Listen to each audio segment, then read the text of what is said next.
So this time, titingnan natin this parcel. Actually, this parcel arrived last Thursday. However, due to maybe Friday is holiday, then Saturday, Sunday. So, ngayon lang to naihatid dito sa bahay kasi this is cash on delivery. So, this time, titingnan natin ano yung kondisyon ng orchid because this orchid actually is coming from Thailand and then traveled to Manila and then traveled to Butuan. But before that, for those who are new to this channel, I want you to subscribe and then hit the notification bell so that if I have new videos relating to growing and cultivating orchids, you will always be updated.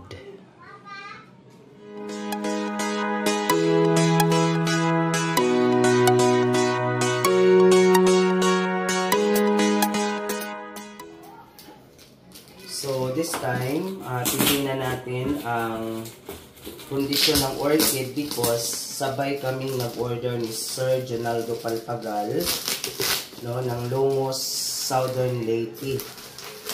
Okay, so titingnan natin kasi yung sa kanya dumating na last Friday I think. Ito dumating ng Thursday, tinawagan ako ng in charge pero hindi nila ito na ihatid.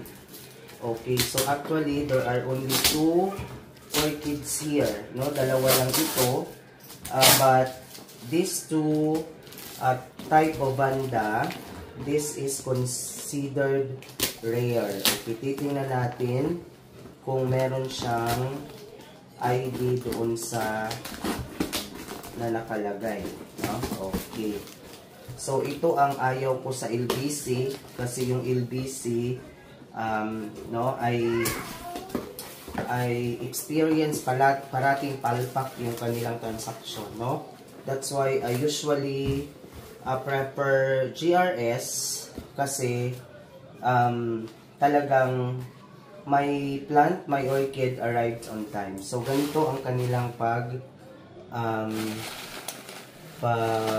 balot, meron silang mga shredded na bond paper. Okay.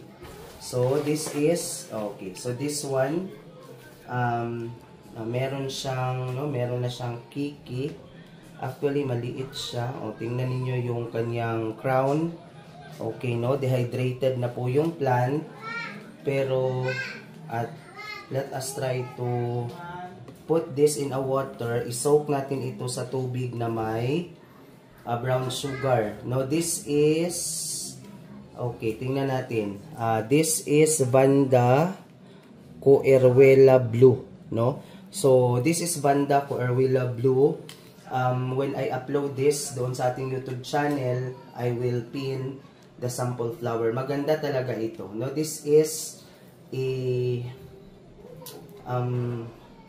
parang siya, crossbreed ng hybrid, Pero sabi nung seller, sabi ni Sir Pong Salazar, ito ay native, native kung hindi ako nagkakamali. So yan, dehydrated na yung plant. Okay, so let's have the second one. Okay, this is a type of sunban daw. Tingnan nyo, dehydrated. Dehydrated. Okay. Okay, pero nagkabali-bali pa yung mga dahon. Kaya yun ang ayaw ko sa LBC. Nakaka-stress ang LBC. Okay, so this is, merong ID dito. This is a rare sunbanda, Actually, this is coming from Thailand, From Thailand, dinala pa ito sa Maynila. Kaya, okay, this is,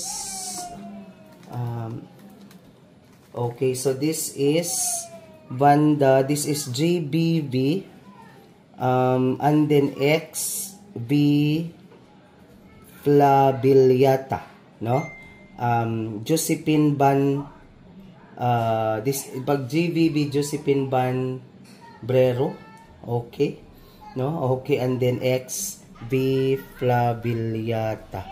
Okay, so this is a rare, no? This is rare na talaga ito kasi try to imagine this. This is from Thailand and then dinala pa sa Maynila. And this is, no, mura lang naman ito, no? This is only 800 pesos.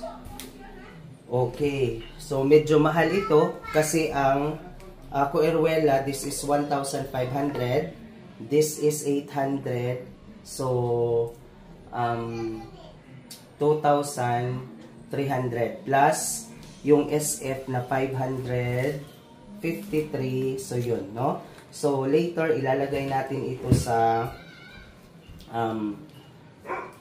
water na may brown sugar, no, para yung mawala yung kanyang dehydration.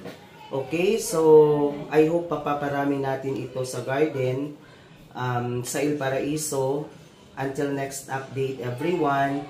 God bless and stay safe.